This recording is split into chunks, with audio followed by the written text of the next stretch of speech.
நானும் ரவுடி தான் படத்தில் பணியாற்றிய போது நயன்தாராவும் விக்னேஷ் சிவனும் காதலிக்க தொடங்கி சில வருடங்கள் கழித்து திருமணமும் செய்து கொண்டாங்க. 2 மகன்களை வாடகை தாய் மூலம் பெற்றுக்கொண்ட நயன் தற்பொழுது நடிப்பில் ரொம்ப பிஸியாக இருக்காங்க.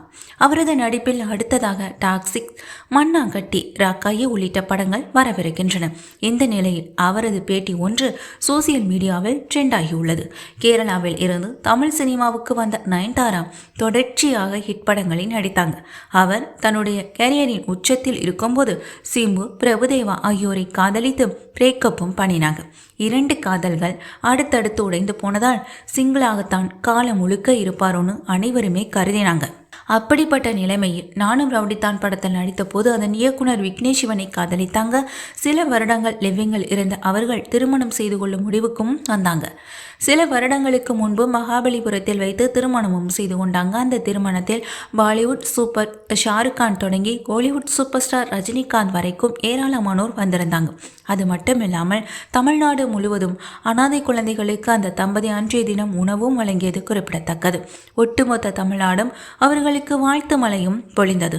விக்னேஷ் சிவனை திருமணம் செய்த கையோடு வாடகை தாய் மூலம் 2 ஆண் குழந்தைகளையும் பெற்றாங்க நயன்தாரா. அது அப்போதைக்கு பெரிய சர்ச்சையையும் ஏற்படுத்தியது. பிறகு அதிகாரிகள் விசாரணை நடத்தி எந்த விதிமீறலும் இல்லை என்று உறுதி செய்த பிறகுதான் அது அடங்கவும் செய்தது. 2 மகன்களையும் கண்ணும் கருத்துமாக பார்த்து வராங்க நயன்தாரா.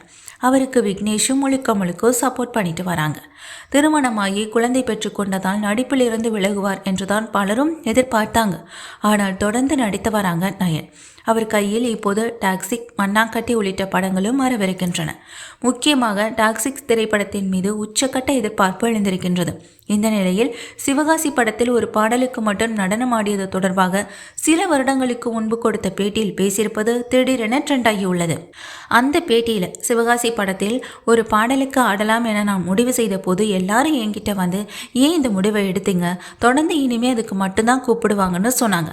ஆனால் நானும் ஸ்பெஷல் பாடல்னா அது ஸ்பெஷல் விஷயம் தானே, ஏதோ ஒரு இமேஜ் இருக்கிறனால மட்டும்தானே என்னை அழைக்கிறாங்க, அதன் மூலமும் சில விஷயங்களை கற்றுக்கலாம். நான் ஆடிய 2 பாடல்களுமே எனக்கு பல விஷயங்களை கற்றுக் கொடுத்திருக்கிறதுன்னு அந்த பேட்டியில் நயன்தாரா அவங்க பேசியிருக்காங்க. இந்த வீடியோவை லைக் பண்ணுங்கள், ஷேர் பண்ணுங்கள், சப்ஸ்கிரைப் பண்ணுங்கள். மறக்காமல் உங்களுடைய கருத்துக்களை கமெண்ட்ல தெரிவிங்க.